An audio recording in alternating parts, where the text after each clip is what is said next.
নমস্কার, দেখছি রিপাবলিক বাংলা, সঙ্গে রয়েছে আমি স্বর্ণালী। শুরু করছি সোজা সুজি স্বর্ণালী। বাংলা একটা কথা আছে জানেন তো, যারে দেখতে নারী তার চলন বাঁকা। আমাদের রাজ্যের শাসক দলের অবস্থা অনেকটা ঠিক তেমন হয়ে দাঁড়িয়েছে। দেশে যতই ভালো কাজ হোক না কেন, তার মধ্যে খুঁত বের করবেই তৃণমূল কংগ্রেস। অথচ এমন যে নয় যে এই দৌড়ে তৃণমূল কংগ্রেস পিছিয়ে রয়েছে, এমনটাও নয়। আসলে এ রাজ্যে মন্দির মসজিদ নিয়ে অনেক আগে থেকেই রাজনীতি হয়ে এসেছে। দুধেল গাইদের কথা অনেক আগেই মানুষ শুনে নিয়েছেন। তার সঙ্গে কি দেখেছেন, জায়গায় জায়গায় কখনো ভাতা নিয়ে হোক, কখনো উৎসব নিয়ে হোক, কখনো কার্নিভাল নিয়ে হোক, বিভিন্ন সময়ে বিভিন্ন আবেগ, বিভিন্ন ধর্মীয় বার্তা, সব কিছু যেন এই শাসক দলের চলার পথের পাথেয় হয়ে গিয়েছে। কিন্তু কথায় বলে না, চোরের মায়ের গলা বেশি। অতএব নিজে যে রাজনীতির পরিচয় রাখতে রাখতে শাসক দল গিয়েছে, এখন বিভিন্ন সময় সেই রাজনীতির বানে বিদ্ধ করতে চায় তারা বিরোধী রাজনৈতিক দলকে। কথায় কথায় তারা যে উত্তরপ্রদেশের তুলনা টানে, সেই উত্তরপ্রদেশের অযোধ্যার আর কদিন পরে সেখানে উদ্বোধন হবে রাম মন্দিরের। রঘুপতির অপেক্ষায় গোটা দেশ, সেখানে একটা আবেগ রয়েছে।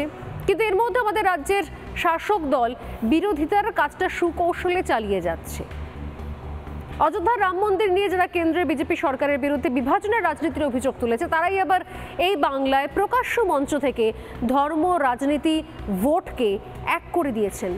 শুধু এবারে নয়, এর আগে অনেকবার, অনেক বছর ধরে এখনো সেই রাজনীতি চলছে। কি করে হয় তাহলে? একই ইস্যুতে একই বিষয় তুমি করলে রাজনীতি আর আমি করলে সেটা উদারনীতি, এরকম আবার হয় নাকি? আজ দেগঙ্গায় সভা থেকে মুখ্যমন্ত্রী প্রকাশ্যে বলছেন যে তিনি পাহারাদার। কাদের পাহারাদার তিনি? কাদের পাহারা দিচ্ছেন? কিসের জন্য পাহারা? প্রথমে দেখাবো মুখ্যমন্ত্রী মমতা বন্দ্যোপাধ্যায় দেগঙ্গার কর্মী সভায় গিয়ে ঠিক কি বললেন। কারণ বিগত কয়েকদিন ধরে যে পরিমাণ বিতর্ক কোথাও তৈরি হয়েছে, প্রথমে গীতাকে কেন্দ্র করে, গীতা পাঠকে কেন্দ্র করে, তারপর বিবেকানন্দকে কেন্দ্র করে, তার আগে গেরুয়াকে কেন্দ্র করে, আর এবার তো রাম মন্দির রয়েইছে। এবার মমতা বন্দ্যোপাধ্যায় দেগঙ্গার কর্মী সভায় গিয়ে কি বলেন সেদিকে নজর ছিল সবার। কি বললেন মমতা, দেখুন।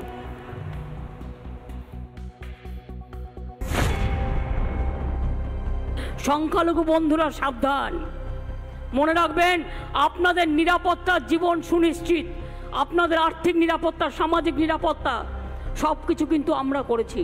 আর যদি আপনারা ওই যারা বিজেপির টাকা নিয়ে ভাওতা দিচ্ছে তাদের কথায় ভুলে যান, তাহলে মনে রাখবেন ধর্ম আলাদা, রাজনীতি আলাদা। সব ধর্মকে আমরা ভালোবাসি, কিন্তু মনে রাখবেন বাংলাটা কিন্তু তৃণমূল কংগ্রেসের হাতে রাখতে হবে। আর আমরা যদি আসন কম পাই তাহলে কিন্তু বিজেপির অত্যাচার আরও বাড়বে। ভুল বুঝবেন না, মনে রাখবেন আমরা যতদিন আছি আপনাদের ওপরে কেউ কোনো ক্ষতি করার চেষ্টা করলে আমি আপনাদের পাহারাদার ছিলাম, আছি এবং থাকব। অদ্ভুত কথা, এই আমরা কারাই আপনারা কারা, বিভিন্ন সময় বিভিন্ন রকম ভাবে এই আপনি আজ্ঞে করে কাদের কথা বলেছেন মমতা বন্দ্যোপাধ্যায়। কখনো আপনারা হয়ে গিয়েছেন দুধেল গাই, কখনো আপনারা হয়ে গিয়েছেন যে গরু দুধ দেয় তার লাথি সহ্য করতে হবে, আবার কখনো আপনারা শক্ত হাতে থাকুন, বিজেপির কাছ থেকে আপনাদের বাঁচাবো। এই ধরনের সহজ রাজনীতি সত্যি সত্যি মানুষের, এই রাজনীতিতে মানুষের মন জয় করা যায়? যেখানে চাকরি নেই, যেখানে দুর্নীতি, যেখানে প্রতি পদে পদে চুরি, কি যায় আসে কার কি ধর্ম? মানুষ চাইছে অন্ন, বস্ত্র, বাসস্থান। চাকরির যোগান দাও, ভাতা নয়, আমাদের অধিকার দাও। যে সমস্ত ছেলেরা মেয়েরা রাস্তায় বসে রয়েছেন অনশন মঞ্চে, তারা কেউ সেখানে গিয়ে নিজের ধর্ম জাহির করছেন না। যে কোনো ধর্মের মানুষজন একই সঙ্গে কাঁধে কাঁধ মিলিয়ে আমরা দেখেছি, এই স্টুডিওর প্যানেলে দেখেছি চাকরি প্রার্থী দুজনে দুই ভিন্ন ধর্মের, কিন্তু তাদের একটাই সুর, একটাই কথা, একটাই দাবি, আমাদের হকের চাকরি চুরি করেছে এই সরকার, চাকরি দাও। যখন তারা দাবি দেওয়া জানাবার জন্য ধর্মের বিভাজন করছেন না, তখন রাজনৈতিক মঞ্চে দাঁড়িয়ে ধর্মের বিভাজন, আর তারপরে আমি এখানে যাব না, ওখানে যাব না, গীতা পাঠের সমস্যা, রাম মন্দিরের সমস্যা, কোন রাজনীতি চলছে এটা? যে রাজনীতি অনেক আগে আমরা দেখে এসেছি, যে রাজনীতির কথা শুনে এসেছি, সত্যি সত্যি এই সময় দাঁড়িয়ে এই দেশে, এই সময় 2023 দাঁড়িয়ে সেই রাজনীতি কি আর কাজে দেবে? আর কোথাও কাজে দিচ্ছে? যদি ধরেও নি তর্কের খাতিরে অন্য জায়গায় এরকম রাজনীতি চলেছে, আগে হয়েছে, বর্তমান সময় কি পরিচয় দিচ্ছে সেখানকার? যে উত্তরপ্রদেশ নিয়ে এত কথা হতো, সেই উত্তরপ্রদেশের মানুষ শুধুমাত্র উন্নয়ন দেখেছে। আর কি দেখেছে? দুর্নীতির ক্ষেত্রে কড়া পদক্ষেপ। আর কি দেখেছে? আর দেখেছে নারী নিরাপত্তা, নারী সুরক্ষা, প্রশাসনের শক্ত হাত। দেখেনি? অতএব যেখানে দেশ এগোচ্ছে সেখানে দাঁড়িয়ে আমরা এখনো পর্যন্ত পশ্চিমবঙ্গের মানুষকে এতটাই বোকা ভাবছি যে তারা আবারও এই জাত পাত ধর্মীয় রাজনীতির মধ্যে, সেই ফাঁদের মধ্যে পা দেবেন? এত সহজ বিষয়টা। একদিকে বলা হচ্ছে যে রাজনীতি আলাদা, ধর্ম আলাদা। কারা বলছেন? তৃণমূল কংগ্রেসের নেতা নেত্রীরা বলছেন। অথচ প্রকাশ্য মঞ্চ থেকে ধর্ম আর রাজনীতিকে একসঙ্গে গুলিয়ে দেওয়ার চেষ্টা করছেন কারা? তৃণমূল কংগ্রেস। ভোট পেতে ভয় ধরানোর রাজনীতি। গত কয়েক দশক ধরে এই রাজ্যে সংখ্যালঘুদের দিয়ে ভয় দেখানোর একটা খেলা সুস্পষ্ট কৌশলে চালিয়ে যাচ্ছে বেশ কিছু সুবিধাবাদী রাজনৈতিক দল। তাদের মুখে নিরপেক্ষতার কথা, ভণ্ড নিরপেক্ষতার কথা, যাকে বলে ফেক সেকুলারিজম। এখন সংখ্যালঘুরা আর তাদের কথায় গুরুত্ব দিচ্ছেন না। এখন সংখ্যালঘুরা তারাও পাল্টা কথা বলতে শিখে গিয়েছেন। তারা বলছেন অনেক হয়েছে মন্দির মসজিদ, কাজের কাজটা কোথায় হচ্ছে? সংখ্যালঘুদের সম্প্রদায় থেকে প্রতিনিধি উঠে এসছে, নওশাদ সিদ্দিকী, তাকে দিনের পর দিন জেল খাটিয়েছে এই সরকার। আবার ভোট পেতে সেই ধর্মকেই হাতিয়ার।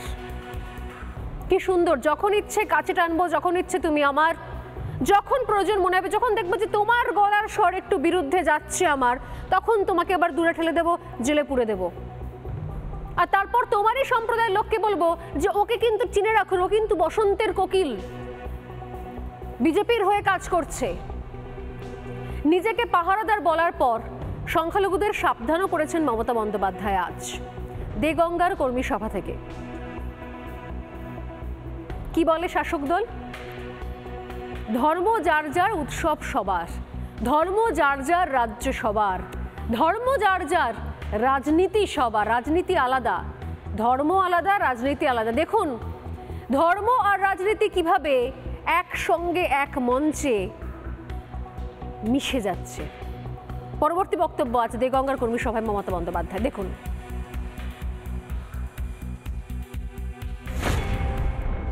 মনে রাখবেন, দয়া করে ভোটটা বিজেপিকে বা সিপিএমকে বা কারো কথা শুনে, কোনো সাম্প্রদায়িক বিভেদকারীদের কথা শুনে ভোটটা কাউকে দেবেন না। এরা বিজেপির টাকায় ঘুরে বেড়াচ্ছে তৃণমূল কংগ্রেসের ভোট কাটার জন্য।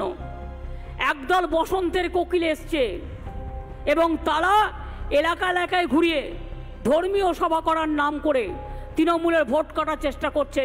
সংখ্যালঘু বন্ধুরা সাবধান। এলাকায় এলাকায় ঘুরে ধর্মীয় সভা করে তৃণমূলের ভোট কাটার চেষ্টা করছে। এর আগে ভোট কাটুয়া কাকে বলেছিলেন? এই শাসক দলের একজন গুরুত্বপূর্ণ মন্ত্রী, তিনি ফিরহাদ হাকিম, নওশাদ সিদ্দিকীকে। এলাকায় এলাকায় ঘুরে ধর্মীয় সভা করে ভোট কাটার কথা কাকে উদ্দেশ্য করে বলছেন? তৃণমূল কংগ্রেস, আইএসএফকে। আর কি বলছেন? তৃণমূল কংগ্রেসের ভোট কাটার কথা। তার মানে তৃণমূল কংগ্রেস ধরেই নিয়েছে সংখ্যালঘু ভোট ব্যাংকটা তাদের সম্পত্তি। অতএব আমি যখন তখন যেমনই ইচ্ছে যেমন ভাবেই রাখবো, সংখ্যালঘুরা আমাদেরকেই ভোট দেবে। সংখ্যালঘু ভোট ব্যাংকে হাত দেওয়া যাবে না, থাবা বসানো যাবে না। সে আইএসএফ, নওশাদ, সিপিএম হলেও নয়। অনেক কষ্ট করে এটা অর্জন করতে হয়েছে নাকি? এত সহজ কোনো নির্দিষ্ট একটা সম্প্রদায়কে ভোট ব্যাংক বানিয়ে দেওয়া? যেখানে উন্নয়ন নেই, যেখানে চুরি, যেখানে দুর্নীতি, যেখানে অপরাধ, তৃণমূলে খুন জখম হয়ে যাচ্ছে, চাকরি নেই, উন্নয়ন নেই, শিল্প নেই, মাথার ছাদ নেই, রাস্তা নেই, জল নেই। এই আবাস যোজনার দুর্নীতি করতে গিয়ে, স্টোরি করতে গিয়ে রিপাবলিক বাংলা দেখিয়েছে যে মাথার ছাদ যাদের নেই, যাদের ছাদ চুরি গিয়েছে, তারা যে সবাই একটা নির্দিষ্ট ধর্মের এমন তো নয়। তার মধ্যে সমস্ত ধর্মের লোকজন রয়েছে। সংখ্যালঘু বলুন যাদের, সংখ্যাগুরু বলুন যাদের, তারা সবাই মাথায় হাত দিয়ে বসে আছে। তাদের মাথার ছাদ চুরি করে নিয়েছে এলাকার গ্রাম পঞ্চায়েত প্রধান। একদিকে সংখ্যালঘুদের সাবধান করছেন মমতা, অন্যদিকে আবার মুখ্যমন্ত্রী বলছেন ক্ষমতায় তারাই থাকবেন এবং লক্ষ্য রাখবেন। ইঙ্গিতটা স্পষ্ট ইঙ্গিত দিলেন। কি লক্ষ্য রাখবেন, কিসের পাহারা দেবেন, আরও একটা বক্তব্য মমতা বন্দ্যোপাধ্যায়ের।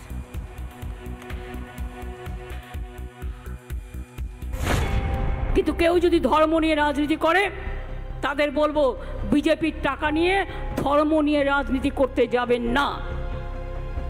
মনে রাখবেন ক্ষমতায় কিন্তু আমরাই থাকব এবং আমরা লক্ষ্য রাখবো।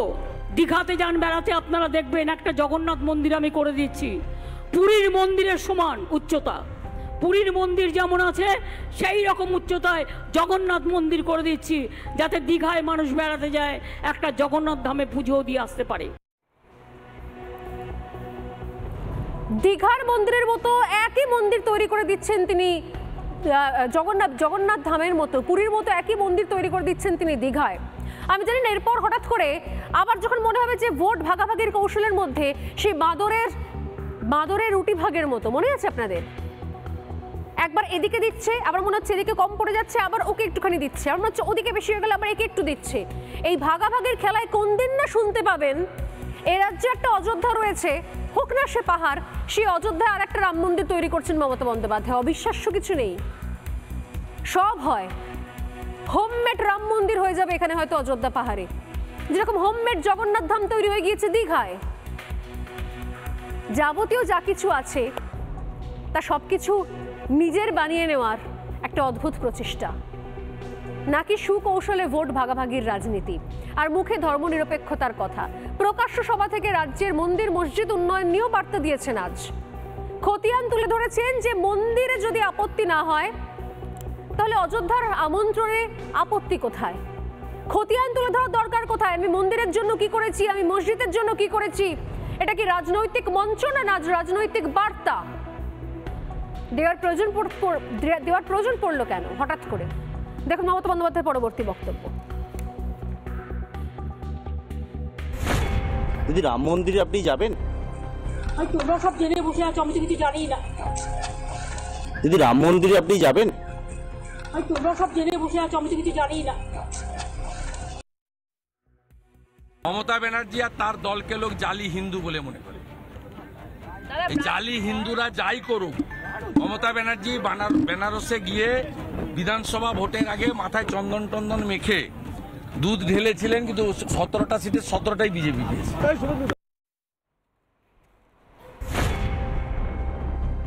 মন্দির বানান, তাতে অসুবিধা নেই, কিন্তু যুবকরা বুঝতে পারছে যে এতগুলো মন্দির হচ্ছে নিশ্চয়ই আমাদের বাটি ধরে মন্দিরে সিঁড়িতে বসতে হবে, সেই জন্যই তৈরি হচ্ছে।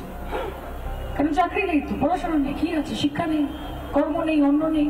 এবং আমরা মনে করি যে বাম আমলকে বাদ দিয়ে রামরাজ্য, যেটার কথা আপনারা বলেন, যেখানে সুখ, সম্প্রীতি, শান্তি, ন্যায়, বিচার, সদ্ভাব, ভালোবাসা, শান্তি, উন্নয়ন, এই প্রত্যেকটা সবকিছু কিন্তু এই পশ্চিমবঙ্গের বুকে মমতা বন্দ্যোপাধ্যায় স্থাপন করেছেন, সেটা আপনারা করেন। অযোধ্যার মন্দির ঘিরে যখন দেশ জুড়ে উন্মাদনা তুঙ্গে, আজকে দিনভর আমরা দেখেছি একমাত্র রিপাবলিক বাংলায় পশ্চিমবঙ্গ থেকে যারা এক্সক্লুসিভ সকাল থেকে সন্ধে মাঝরাত পর্যন্ত কভারেজ করছে, তারা দেখাচ্ছে দেশের বিভিন্ন প্রান্ত থেকে সমুদ্র হিমাচল যখন সেখানে উপস্থিত হচ্ছে, যখন উন্মাদনা তুঙ্গে, তখন যুবনেত্রী সায়নী ঘোষ, যার একাধিক মন্তব্য একসময় ঝড় তুলে দিয়েছিল সমালোচনার, তার বক্তব্য হচ্ছে মন্দির হলে নাকি শুধুমাত্র বাটি হাতে ভিখিরিদেরই দেখতে পাওয়া যায়। একটা মন্দির হলে তার পাশে শুধু ভিখারিরা ভিড় করে। সায়নী ঘোষ কি কোনো সিনেমার স্ক্রিপ্ট মুখস্থ বলছেন? তিনি কি নিজে কোনোদিনও মন্দিরে যাননি? অযোধ্যা মন্দির যাওয়ার আগে, যাওয়ার সময় এবং তার দুধারে যে ছবিগুলো প্রত্যেক মুহূর্তে দেখতে পেয়েছি আমরা, সেখানে শুধুমাত্র বিশ্বাস করুন ধর্মের মিশেল হয়নি, একটা গোটা শহর ধামে পরিণত হচ্ছে। তার সঙ্গে সঙ্গে প্রত্যেক জায়গায়, রাস্তা থেকে এয়ারপোর্ট থেকে স্টেশন, প্রত্যেক জায়গায় উন্নয়নের বন্যা বইছে। শুধু তাই নয়, নতুন স্টল, নতুন দোকান, আর পাশাপাশি পর্যটন কেন্দ্রেরও অন্য মানে গিয়ে পৌঁছচ্ছে অযোধ্যা। আমাদের প্রতিনিধি বিট্টু রায়চৌধুরী সেখানে ঘুরে ঘুরে একটা সিকোয়েন্স করে পাঠিয়েছেন, সেখানকার প্রতিবেদন বিট্টুর দেখাবো।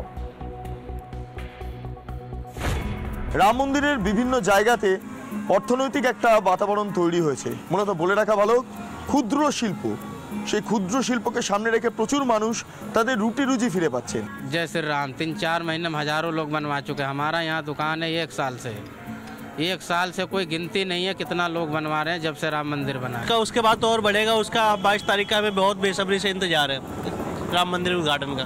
बिजनेस तो फिलहाल अपनी जगह पे ठीक है, बहुत अच्छा है। ये पहले से इंक्रीज किया है, पहले से अच्छा है, पहले का अपेक्षा बहुत अच्छा है। योगी बाबा की कृपा से है सब। चौड़ीकरण हो गया है, व्यवस्थाएं बढ़िया हो गई हैं, लोग आना शुरू हो गए हैं। जब आना शुरू हो गए तो लोग खरीदारी तो करेंगे, हनुमान जी का दर्शन करें, कोई खाली हाथ तो जाएगा नहीं। मुनाफा तो बहुत ही मुनाफा। अब कोई भी सामान हो 10 रुपए का है तो 15 रुपए का तो बेच ही रहे हैं सर। 5 रुपए करके मुनाफा, 5 रुपए मुनाफा सर मिलने लगा है। अब बहुत हो रहा है, पहले 1 गुना था, सेल 10 गुना हो गया। सेल बहुत बढ़ गया है, सेल बहुत बढ़ गया। बहुत सारा ऑर्डर आप लोगों के पास आ रहा है शायद। बहुत ऑर्डर आ रहा है, हम लोग ऑर्डर भी कैंसिल कर देते हैं। क्या करें, माल तैयारी नहीं हो पा रहा, माल कहाँ दे पाएंगे। রামপথ জুড়ে প্রায় 4000-এর মতো দোকান তৈরি হয়েছে। এই 4000 দোকান জুড়ে যত সেল হচ্ছে, যত বিক্রি বাট্টা হচ্ছে, তাদের একটাই দাবি এই রাম মন্দিরের জন্য। তাই ভিডিও জার্নালিস্ট সঞ্জয় নায়ের সঙ্গে বিট্টু রায়চৌধুরী, রিপাবলিক বাংলা, অযোধ্যা। খুব সহজ সমীকরণ। আমরা অন্যান্য ক্ষেত্রে, সেই মক্কা মদিনা হোক বা ভ্যাটিকান সিটি হোক, সে সমস্ত ক্ষেত্রে আমরা আমাদের জ্ঞান, সেখানকার ইকোনমি সব কিছু আমরা উজাড় করে দিই, কিন্তু নিজের দেশে আরও একটা কোথাও ধাম তৈরি হলে তার সঙ্গে বাড়তি আর কি কি জিনিসের উন্নয়ন হয়, সেই জ্ঞান বোধহয় সায়নী ঘোষের হয় নেই, বা তিনি বলতে পারছেন না, বা তার বোধে কুলোচ্ছে না। কোনো একটা হবে, কারণ তার কাছে মন্দির মানে হচ্ছে তার সিঁড়িতে বাটি হাতে ভিক্ষা করতে বসা। যদিও নিজের রাজ্যে ভাতার পর ভাতা দেওয়া, সেটাকে তিনি ভিক্ষা মনে করেন কি না, এই প্রশ্ন করলে তিনি নিঃসন্দেহে উত্তর দেবেন না। কিন্তু আমাদের প্রশ্ন রয়ে গেছে, এই